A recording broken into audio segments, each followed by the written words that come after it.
Hello সবাইকে, আজকে আমি তোমাদের শেখাবো কিভাবে চটজলদি তড়কা বানানো যায়। প্রথমেই আমি এখানে সব মশলাগুলো রেডি করে নিয়েছিলাম আদা কুচি, টমেটো কুচি, রসুন কুচি, নিয়েছিলাম পেঁয়াজ কুচি আর নিয়েছিলাম কাঁচা লঙ্কা কুচি। তারপর তেলটাকে গরম করে পেঁয়াজ কুচিগুলো ভেজে নিয়েছিলাম।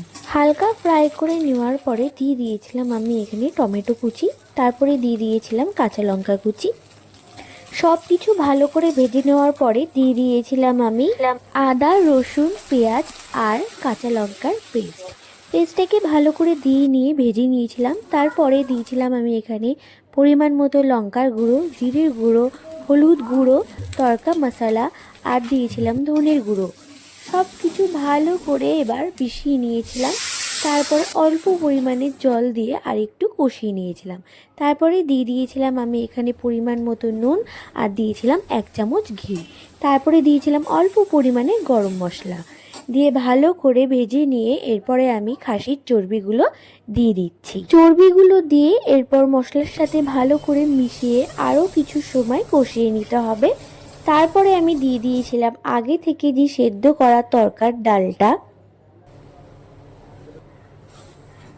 ডালটাকে দিয়ে এরপর ভালো করে মশলার সাথে মিশিয়ে নিতে হবে। যদি মনে হয় তোমাদের যে জল কম আছে তাহলে এক্সট্রা জলও এখানে ব্যবহার করতে পারবে। এরপর কিছুক্ষণ ফুটিয়ে এটাকে রেখে দিতে হবে। তারপর আলাদা করে এখানে পেঁয়াজ কুচি, টমেটো কুচি, দিয়েছিলাম কাঁচা লঙ্কা কুচি, সব কিছু ভেজে নিয়ে এরপরে আমি এখানে 3টে ডিম দিয়ে দিয়েছিলাম।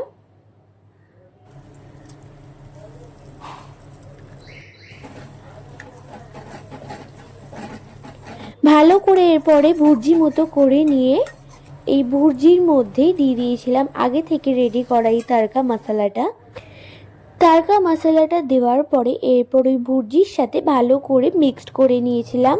ডাল আর ভুর্জিটা ভালো করে মিশিয়ে নেওয়ার পরে এরপরে আমি দিয়েছিলাম 2 চামচ মতো ঘি দেওয়ার পরে দিয়েছিলাম অল্প পরিমাণে গরম মশলা দেওয়ার পরে ভালো করে আবার মিশিয়ে নেওয়ার পরে দিয়েছিলাম অল্প পরিমাণের এখানে কাসুরি মেথি। তারপরে দিয়েছিলাম ধনে পাতাটা তোমরা নাও দিতে পারো। তো 2 মিনিট ফুটিয়ে গরম গরম খাসির চর্বির তরকা নামিয়ে দিয়েছিলাম।